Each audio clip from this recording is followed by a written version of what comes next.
Le réseau national, pourquoi on fait ça? Pourquoi faire et comment faire? Eh bien, tout simplement, la trame de fond, c'est celle-ci.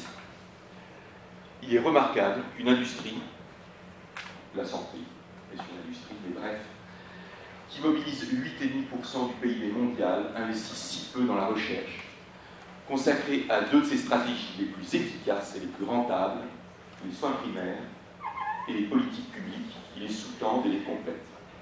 C'est pas moi qui dis ça, c'est Monsieur OMS, rapport sur la santé dans le monde. Vous avez la référence. Il est effectivement choquant de voir déjà dans notre pays à quel point l'efficience des soins primaires est ignorée et à quel point cette nécessité de faire la recherche en soins primaires est ignorée. Ignorée de façon totalement illogique et incompréhensible. La recherche en médecine générale, on le sait, elle est nécessaire parce que les soins primaires améliorent les indicateurs généraux de la qualité des soins, en particulier sur ces deux indices de mortalité néonatale, et on sait que les soins sont mieux répartis grâce à cela. Les soins primaires sont efficients, on le sait, merci à Barbara Starfield. Donc vous avez une des principales références en bas. Barbara Starfield a fait de très nombreuses études, plus de 200, à propos de l'efficience des soins primaires. On peut penser ce que l'on veut d'éventuels biais écologiques de ces études. Il n'empêche que son travail considérable fait avancer ce que l'on pense de l'efficience des soins primaires. En France, on le sait, cette efficience est mise à mal par une aggravation de l'inégalité d'accès aux soins.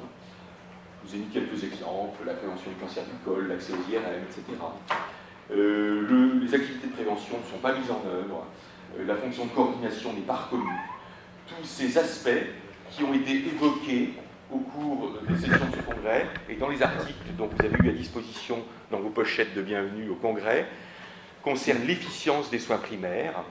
L'efficience des soins primaires, je ne vais pas vous refaire un exposé, que l'on peut découper en gouvernance, financement, ressources, mais aussi en coordination et coopération. Cette efficience des soins primaires, qui est réelle, mérite d'être exposée, mais également d'être développée au sein de travaux de grande envergure. Je vous ai rappelé ici les deux références qui sont parues dans l'Exercer à propos de cette efficience. Un des soucis pour l'appréciation de l'efficience des soins est que les données sont quasiment absentes. La première qui me vient à l'esprit, et qui n'est pas spécifiquement marquée ici, c'est qu'il est strictement impossible de savoir quelle est la part du financement alloué aux soins primaires en France. Un calcul simpliste l'estime à environ 19 ou 20%, mais c'est un calcul indirect et totalement biaisé. Comment peut-on apprécier l'efficience des soins si on ne connaît pas la dépense exacte qu'ils représentent? C'est impossible. Les données dont nous disposons sont parcellaires.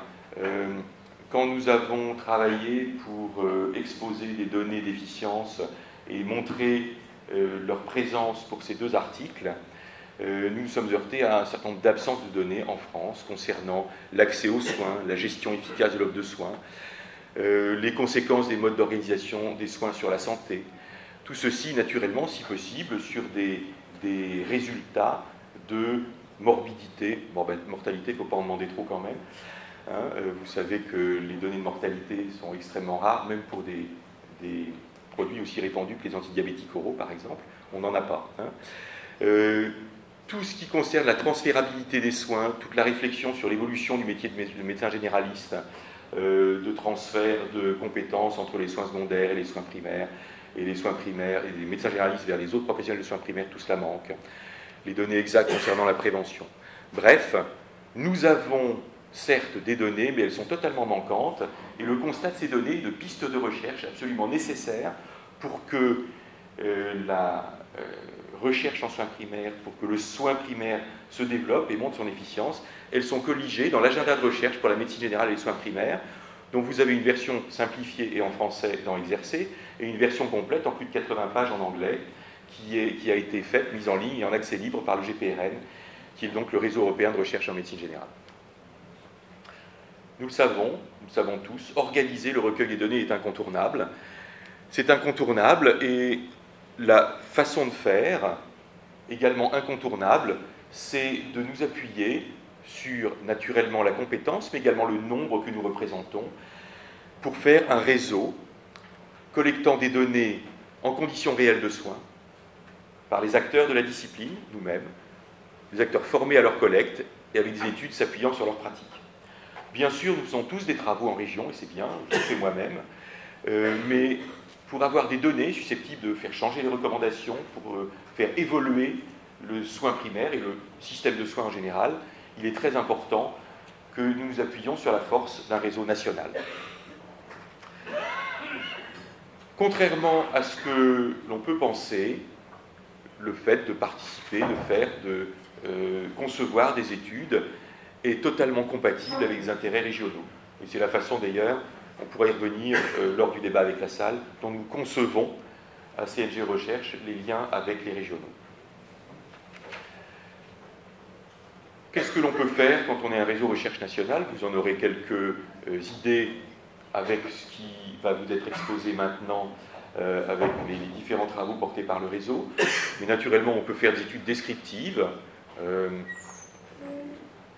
Ça peut paraître très simple et parfois même simpliste de faire des études descriptives, mais il y a des tas de choses que l'on ne connaît pas. Le meilleur exemple, c'est l'étude écogène qui décrit le contenu du C, de l'acte de médecine générale, le plus répandu, le plus remboursé en France. À l'intérieur, on ne savait pas, c'était une boîte noire ce qu'il y avait dans le C. Cette étude descriptive est extrêmement utile.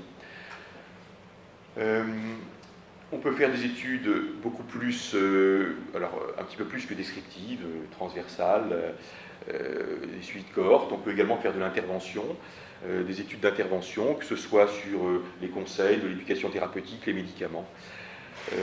Tout ceci est possiblement porté par un réseau structuré. Nous y reviendrons de façon plus complète, j'espère que nous aurons le temps de le faire juste avant la fin de cette session. Comment je peux faire, comment je peux participer, qu'est-ce que ça implique. Mais maintenant, je voudrais ne pas parler tout seul et donner la parole au premier orateur, qui est Olivier Saint-Lary, et qui va vous parler de la façon dont est structurée l'étude Astrolabe, dont il est le coordinateur national.